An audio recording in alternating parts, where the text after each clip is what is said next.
मित्रांनो, आज पुन्हा एक नवीन पॉइंट घेऊन आलेलो आहोत. तर बघा, आपण शिकलो की ऑक्सिलेटर म्हणजे काय, ऑक्सिलेशन म्हणजे काय आणि ऑक्सिलेटरी मोशन म्हणजे काय. तर वन ऑक्सिलेशन म्हणजे काय की जेव्हा मित्रांनो ऑक्सिलेटर त्याची एक फेरी पूर्ण करतो, म्हणजे ए पॉइंट पासून बी पॉइंट पर्यंत, बी पॉइंट पासून ए पासून परत सी आणि सी पासून परत ए पासून बी, त्याची एक फेरी पूर्ण होते, याला म्हणतात वन ऑक्सिलेशन. आणि 1 हर्ट्ज म्हणजे मित्रांनो काय की हे जे ऑक्सिलेशन आहे ते एका सेकंदात किती होतात. मग आता जर 1 हर्ट्ज असलं तर एका सेकंदात ऑक्सिलेशन किती झाले असतील, 1 झाला असेल. मग आता तुम्हाला समोर प्रश्न विचारलेले आहे की 100 हर्ट्ज मीन्स, मग जर आपल्याला माहिती आहे की 1 हर्ट्ज म्हणजे एका सेकंदामध्ये एक ऑक्सिलेशन झालेलं आहे, तर 100 हर्ट्ज मीन्स, मग याचं जे उत्तर येईल मित्रांनो की 100 hertz means 100 oscillation in 1 second. त्यानंतर 64 हर्ट्ज मीन्स की 64 oscillation in 1 second.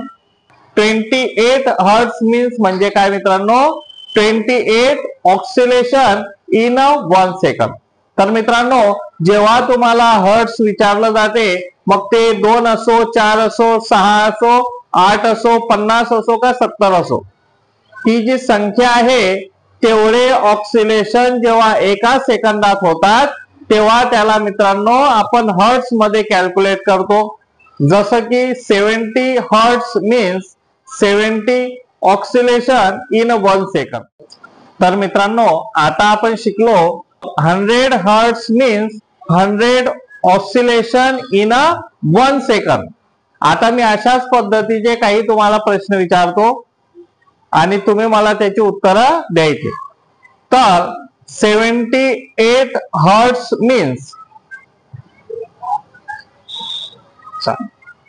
78 oscillation in 1 second. आता असंच दुसरा प्रश्न विचारतो मित्रांनो. 84 hertz means 84 hertz means 84 oscillation in 1 second. आणखी आपण एक प्रश्न घेऊ मित्रांनो. 34 hertz means 34 hertz means 34 oscillation in 1 second. अतिशय सोपा टॉपिक आहे मित्रांनो. हा टॉपिक तुम्ही नक्कीच अभ्यासा, जेणेकरून भविष्यामध्ये तुम्हाला या पद्धतीचा जर प्रश्न आला तर तुम्हाला सेकंदात उत्तर काढता यायला पाहिजे. धन्यवाद.